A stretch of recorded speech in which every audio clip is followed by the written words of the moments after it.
is a space since the release of Tata Madiba, since he made his first speech as a free man.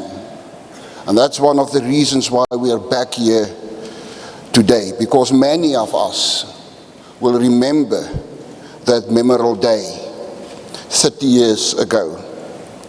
So it is significant and appropriate that this is where a discussion on this topic is held. I want to use the opportunity to wish you a memorable and meaningful interaction about a person who continues to mean so much to all of us. Let us have a wonderful discussion and a wonderful day. God bless us all. Thank you.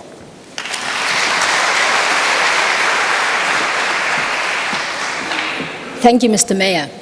Next up on the podium will be Ms. Nikiwe Bikicha, who is herself a Nelson Mandela Foundation trustee, a seasoned journalist and media personality. Nikiwe will give a few remarks on the topic at hand and then introduce our keynote speaker. Ms. Bikicha, over to you.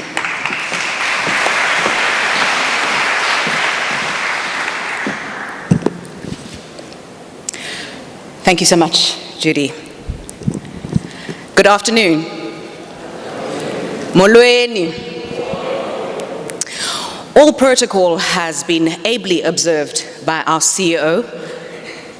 On behalf of the Nelson Mandela Foundation Board of Trustees, I'd like to extend a very warm welcome to this special commemorative event. My name is Nikiwe Bikicha, and I serve alongside my colleagues here as a trustee of the Nelson Mandela Foundation Board of Trustees.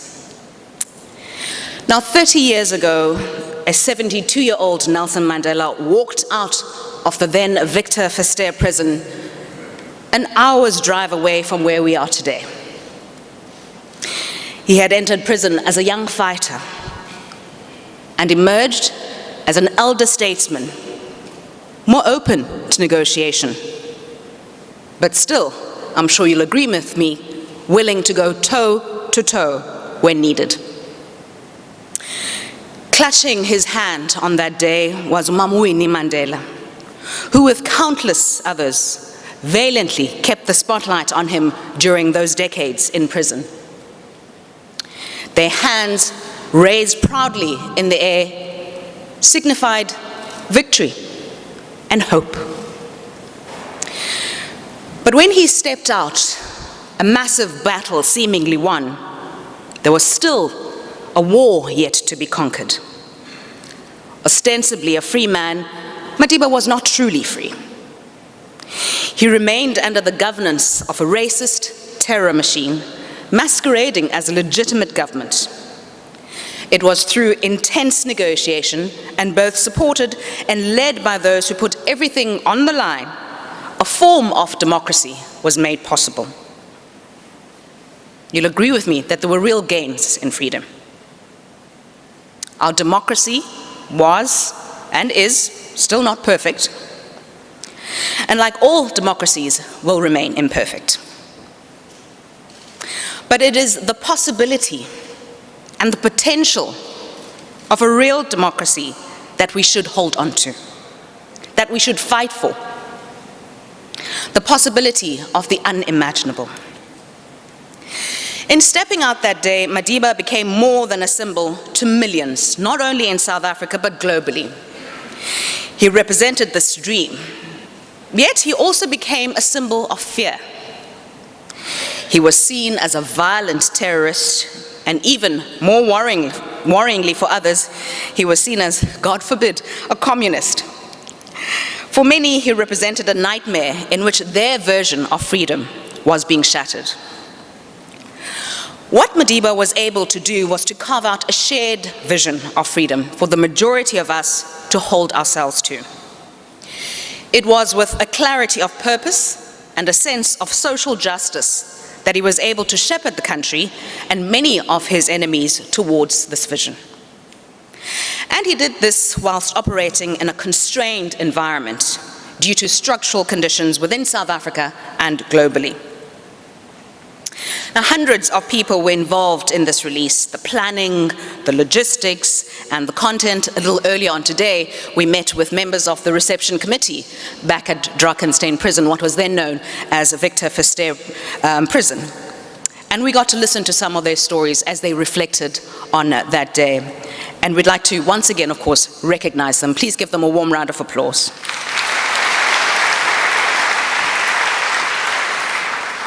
What unfolded, of course, on that day has become law. From Madiba forgetting his glasses and having to wear Mamwini's spectacles on the day, detours to Salim Mauser's house, who of course is also here today, to my favorite story of Madiba making sure that he took his daily nap before leaving prison, as one does, right? Yet more powerfully, there were over 100,000 South Africans who stood outside here on the Grand Parade knowing that change was coming. As an 11-year-old girl, I lived a few kilometers from here in Rondebosch East. And I joined millions around the globe who were glued to their screens, mesmerized as history unfolded. To those thousands of people and to the millions across the country, the celebration was tied to them being released from various forms of prisons. Those prisons were not just the literal prisons, where hundreds of thousands of Black South Africans were incarcerated for crimes which included political actions, the breaking of unjust apartheid laws, and due to a social system that made it necessary. There was also a figurative release from the prisons that shaped Black life.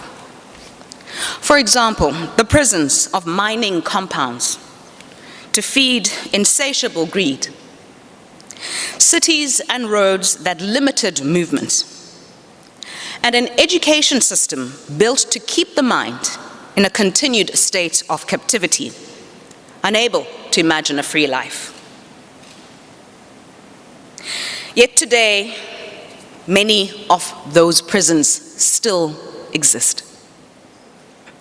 Today, the 11th of February, also marks 54 years since residents of District 6 were forcibly removed from their homes.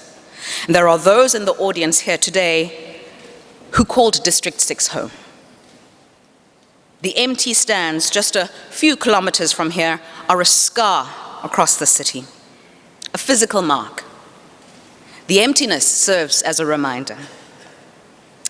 Yet those removals led to new prisons on the Cape Flats where many were placed. Research has continually linked those removals with the destruction of self and place. And there's a direct link to the gangsterism we see today to those very removals. As Johnny Steinberg, author of The Number, recently recounted, prison gangs long preceded apartheid, but apartheid emphasized everything about them, sheer numbers, what they meant and what they were trying to do, close quote.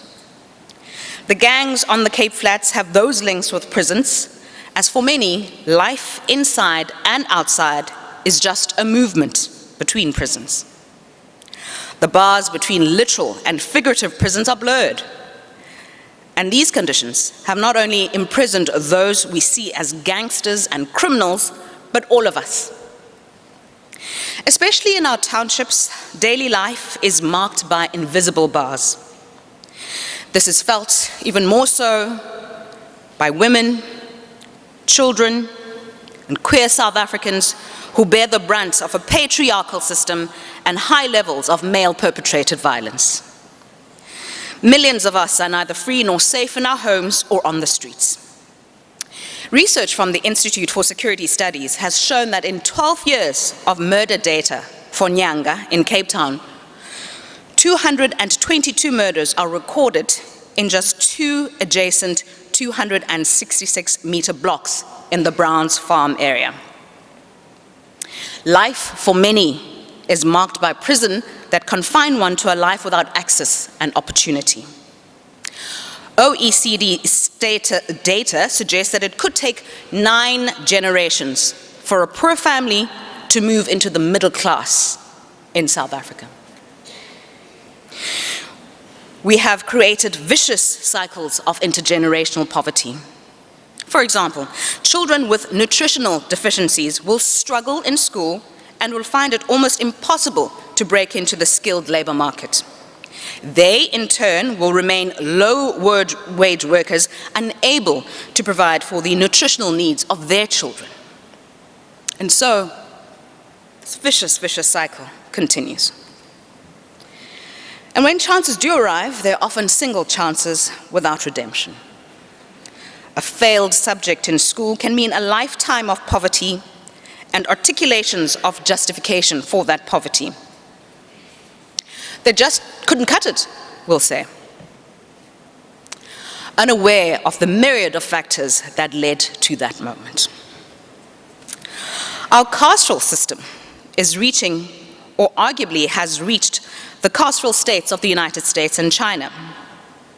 Those who are imprisoned often remain prisoners of circumstance, and recidivism rates in the country are estimated to be between 60% and 70%. We have a prison and social system that does not allow for exiting. Our policing and often our social systems remain cruel and violent. Thousands bear the indelible mark of an ex-offender, someone with a criminal record. We choose to focus on retribution rather than restorative justice, and it's clear that our system criminalizes poverty and difference. To quote the American attorney and rights activist Brian Stevenson, each of us is more than the worst thing we've ever done. The prisons we have made and continue to make are brutal and violent. And sadly for us, we do not see the bars or the chains. But there is hope. To break out of these brutal systems, to find freedom, and to find real democracy, we must begin to change the psychological and the social. As Madiba noted in 1994, and I quote, "Freedom should not be understood to mean leadership positions or even appointments to top positions. It must be understood as the transformation of lives of ordinary people in the hostels, in the ghettos, in the squatter camps, on the farms, and in the mine compounds." Close quote. And with those words, ladies and gentlemen, I now wish to welcome our keynote speaker for the afternoon. The 2011 Nobel Peace Laureate Lema Roberta Bowie, an extraordinary African who has chosen exactly this kind of life that Madiba was talking about, a life of love and liberation and service. Someone who has chosen a path that focuses on freedom. Madame Bowie is a Liberian peace activist, a trained social worker, and women's rights advocate. She's the founder and current president of the Bowie Peace Foundation Africa. She serves as the executive director of the Women, Peace and Security Program at Columbia University's Earth Institute in New York. She's the co-founder and former executive director of the Women, Peace and Security Network Africa, and a founding member and former Liberia coordinator, Women and Peace Building Network. Madame Bowie also serves as a member of the High-Level Task Force for International Conference on Population and Development and the SDGs, is an advocate for the UN and the UN High-Level Advisory Board on Mediation, and is a member of the World Refugee Council. She was recently appointed by the Canadian Prime Minister to serve as a member of the Gender Equality Advisory Council of the G7. She holds an MA in Conflict Resolution from Eastern Mennonite University, Harrisburg, and a Doctor of Laws honoris causa from Rhodes University in South Africa, Dartmouth College in the US, as well as the University of Alberta in Canada. Ladies and gentlemen, distinguished guests, please give a warm round of applause to our keynote speaker, Madame Bowie.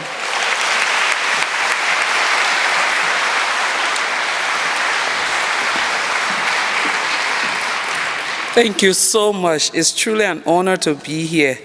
The only part of the introduction that you missed, my darling, is that I'm a proud mother of 8 children.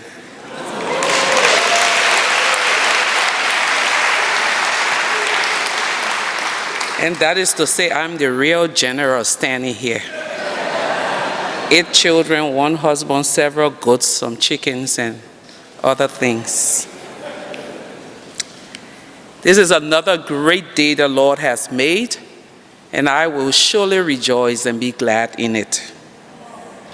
Your Excellencies, Mama Graça Machel, someone I admire and hope to be like when I grow older,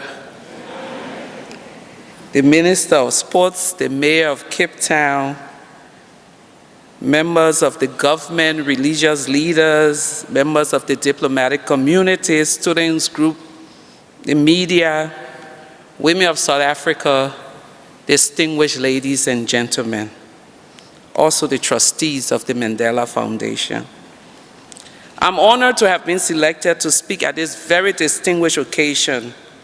I don't take this task lightly, and I remain grateful. I cherish my own freedom dearly, but I care even more for your freedom, quote unquote, Nelson Mandela.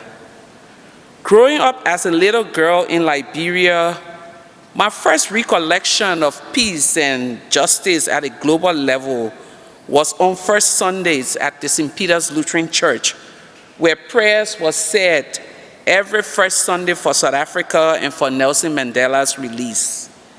Offerings were collected to send to the All Africa Council of Churches for aid and relief of the South African people. In our church, we, the children, always wanted to keep our offering coins for soda pop and candy. It was in those moments that my mother would be watching all 5 of us girls to see if we drop our coins in the basket for South Africa. I had many questions in my young mind about the issues that were being prayed for. People were suffering, people were being suppressed, freedoms were restricted, life was hard, students were violated, young people were beaten, women were mourning their young ones. We were mandated to pray for an end to the sufferings. As I reflect on those years in preparation for this talk, I realized that several gifts were given to us as young people during those times. These gifts came in the form of values, the value of sacrifice, the value of compassion, the value of service, and the value of our collective humanity. This, in my opinion, also captures the life and legacy of Nelson Mandela. Today, we gather to remember the sacrifice that this great man made during his imprisonment. He had powerfully declared during his trial that he would gladly give up his freedom, give up his life for his ideals of a society based on equality, democracy, and freedom. He dedicated his life in service to Africa's independence and in his quest to reconcile and reunite South Africa. He showed deep compassion and understanding. Nelson Mandela provides us with an example of the ethic of something you South Africans use often, Ubuntu. That we are all connected, and even though we are all complicated and flawed human beings, each and every one of us has a role to play in building the legacies of our collective humanity. What we must ask ourselves as Africans in general and South Africans in particular is, are these values of sacrifice, compassion, service, and our collective humanity still key features in our everyday existence? Can we all say these remain prominent in our politics, religious expression, social justice activism, educational systems and structures, and our daily interactions? I've been asked to speak on the theme, the prisons of Africa. I will use, during this period, Mandela, Madiba, because I still feel as an African child to call an older person by their name is disrespectful. Even though he's not here, but I'm a bit worried and feel uneasy. So I will use his name interchangeably and use Madiba in between there. In the course of this talk, I will use one bad word, and I pray that the religious leaders and the elders in this room will forgive me, but I will use it. In the course of this lecture, I will probably step on a few political toes. I am not apologizing for that.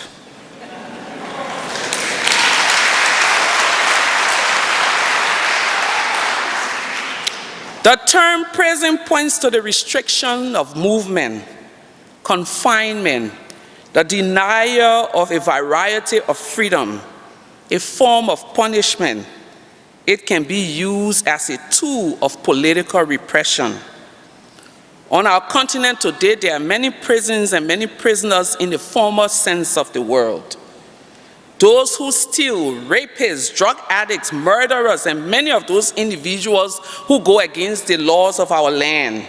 We put them away and often refer to them as social deviants and individuals whose intention are solely to destroy the peace and tranquility of our lands. By isolating those individuals who wish the society ill, the theory goes, our communities will be more functional and every individual will enjoy the provision of the basic human security needs. Unfortunately, this is not the case. Our continent is riddled with so many vices that you would think that the Sustainable Development Goal was designed and instituted only for Africa. We are blessed with wealth and natural resources and a youthful population, but has failed to use these to give us the necessary tools for a better life. In many countries on our continent, our natural resources are more cursed than a blessing. Our youthful population has been described as powder keg. And just in case my Liberian English has obstructed your understanding of what a powder keg is, the barrel of a gun the barrel of gunpowder sitting in a corner that can be used or will eventually be used for our destruction. Corruption, mismanagement, and lack of vision is the hallmark of many of our institutions, communities, and nations, leaving the most vulnerable, especially the young people, dreaming to cross the ocean willingly, this time to be imprisoned and enslaved in other people's land. Our political system and democratic institutions are structured in a way that it turns the masses into asses. Just in case you don't understand that. When they're running for political offices, they're in trucks and pickups, and everyone can see them, and they're speaking to you. At that time, you are the masses. When they win, the glass of their cars are tinted, and you can barely reach them. You've become the asses.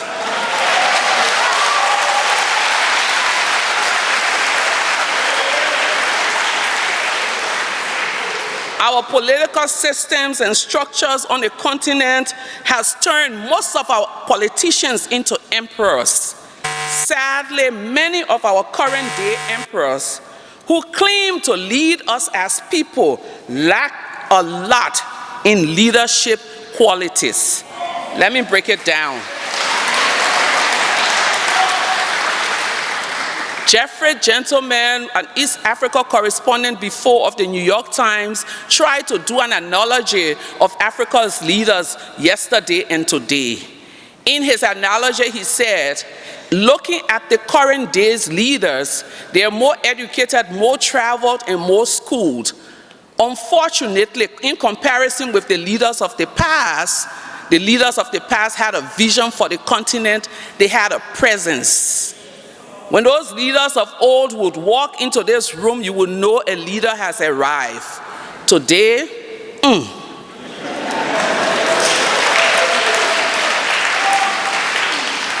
Where is the vision for our continent and our people? Where is the faith that African cultures and innovation offer the solution to our collective ills when properly invested in? Rather, too many in leadership role seems more content with prolonging their stay in power, filling their Swiss bank accounts with funds that could be used to educate, heal, feed, and train the vast majority of our population. Today, politics and government jobs and position has become the fastest way to gaining wealth on our continent. I submit, distinguished ladies and gentlemen, that Africa's prison is the condition or current state of life of the vast majority of our people. Africa's prisons is the mindset of our people, a mindset that pits us against each other, seeing every other African as a person in your country to steal your wealth, homophobia, racism, and every other vice. Africa's prison is this insensitive attitude of our leaders. I call it stony hearts. How do you ride a $500,000 car when you have people who can barely find food to eat on your watch? Africa's prisons is the hopelessness in the eyes of our young people due to the lack of opportunities. Africa's prison is the repeated rape, abuse, and marginalization of the women of the continent. Africa's prison is the rhetorics and war and the promises of wealth for our young people to take up arms and kill their own people, all in the name of revolution. Africa's prison is the division of our communities on the basis of ethnicity, religion, sexual orientation, just to name a few. Africa's prison is the poor health infrastructure that has been normalized to the point that maternal death and infant mortality is taken as an everyday order. Africa's prison is the millions of individuals who are graduates of universities but cannot afford 1 square meal a day. Africa's prison is the justice system that represents the needs of primarily the rich and famous. I can go on and on and on, naming the prisons of Africa. Madiba was confined, his movement was restricted, but his physical prison cell was not reflected in the imprisonment of his mind or his spirit. In prison, his values for life and the betterment of the life of his people guided him. His principal stance to protect the collective humanity guided his and plans, which became more expansive and more clearly articulated. Whilst locked away, he could write and dream of a rainbow nation. He came out and was able to speak peace and reconciliation. Being locked away did not take away his humanity. He did not come out bitter with machete to kill those who restricted his movement. He came out with the message of hope, the message of peace, the message of the greater good of all: service, sacrifice, compassion, and our collective humanity. Can we say, distinguished ladies and gentlemen, this is the current state of our continent and our African nations, that we are fulfilling the visions and dreams that he spent 27 years in prison for? Can South Africans really say this is the situation that is unfolding? For us to truly honor the legacy of this great father of Africa, we, including myself, leaders of this continent, must make conscious effort to realign our individual and collective priorities so that it reflects the interests, needs, aspiration of every citizen on the continent. There must be a transformation in the mindset of political leadership in Africa. Hear me, politicians. Africa is not your plantation.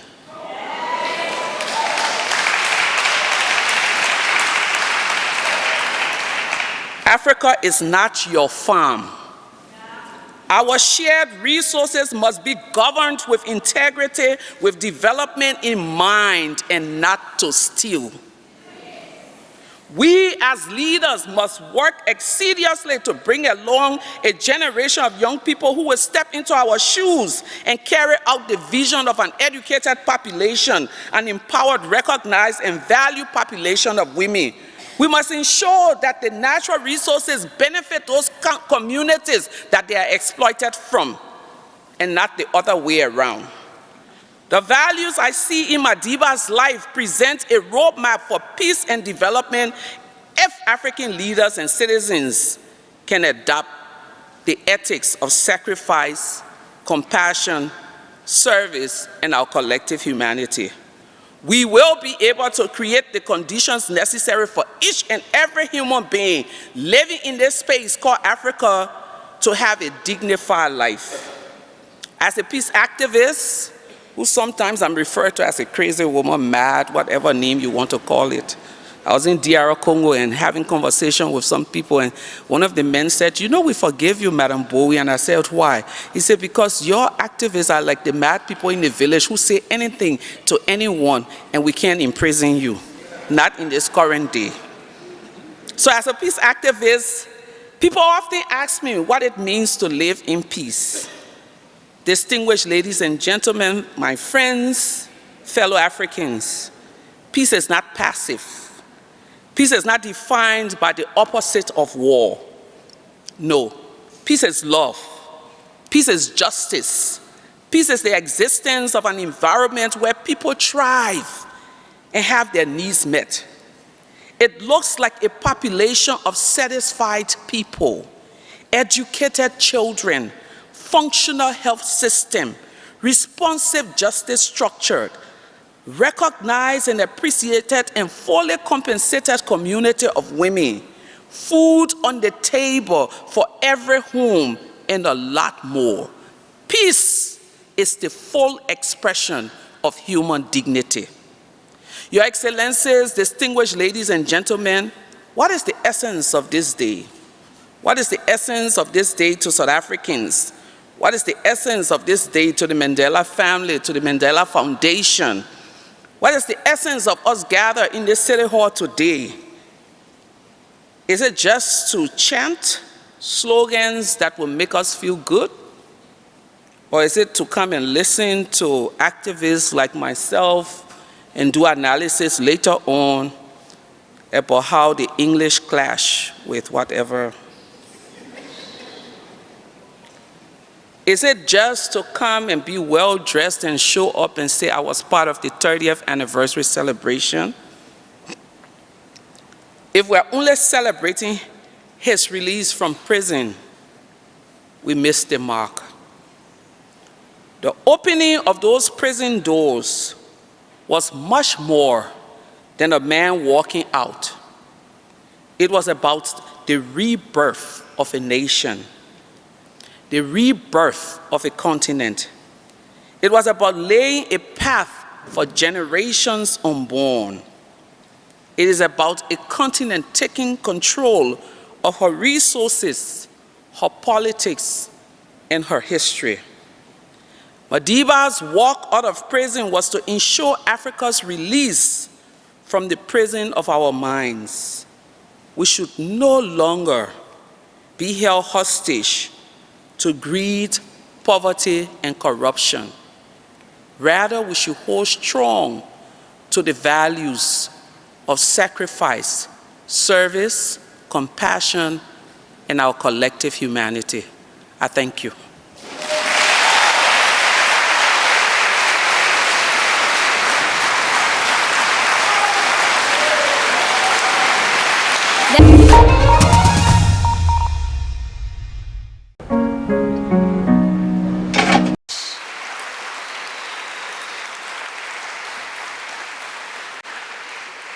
A powerful speech calling on all of us to reflect very deeply about how we are embodying the very values Madiba stood for.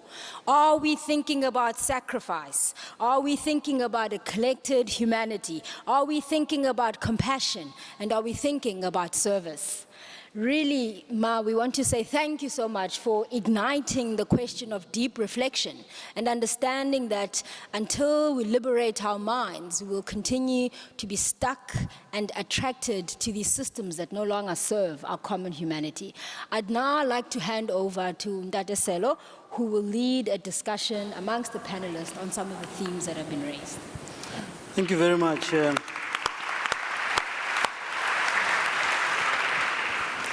Thank you so much, Judy. I have to say that when I asked Meboy to come and speak, I didn't say you should use bad language. Even though I'm still looking for the word. Did you find it? I'm still looking for the, oh, is that what it was? Oh, okay. Because I was thinking, when is the weight coming?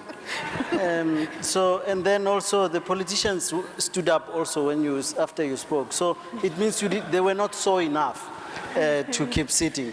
I want to introduce the panel today, the respondents, and for them to then do the job of just reflecting on your powerful speech. I want to introduce someone who's really special to, both of them actually are special to South Africa, but someone who's special to South Africa for different reasons.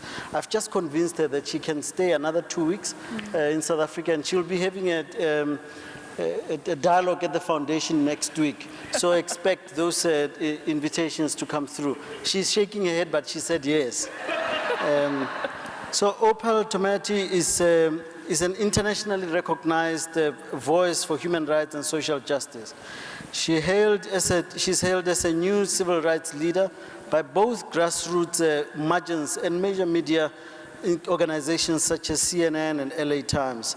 She's respected for her track record of uniting communities and is known for her thought leadership on race, immigration, and gender issues.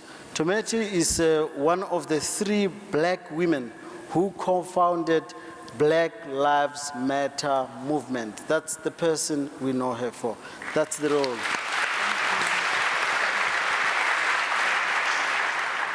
I want to also introduce Danai Mupoza, who is also just as important to the Nelson Mandela Foundation. She's a senior lecturer at the Department of African Literature at Wits. She describes herself as a feminist teacher and researcher. In 2018, she published her debut collection of poetry, Feeling and Ugly, with Impepo Press. Her work specializes in a range of subjects that include gender and sexualities, black intellectual traditions and histories, intimacy and affect, popular culture, and feminist pedagogies. She's a member of the editorial collective of Agenda and on the executive board of the International Girlhood Studies Association. She's also on the editorial board of the new Brill series in youth cultures. Welcome to both of you.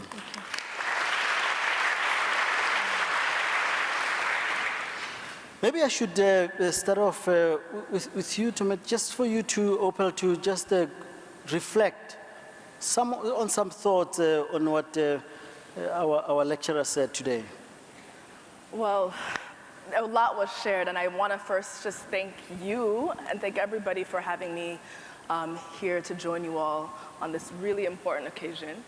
What I heard today was extremely moving and heartening, because what we are seeing in our world today and what we're seeing across the continents, but also with Black people around the globe, is unprecedented levels of poverty, of violence, of mass incarceration in a place where, where I live in the United States, where Black people are only 12 to 13% of the population, yet make up 40% of the incarcerated.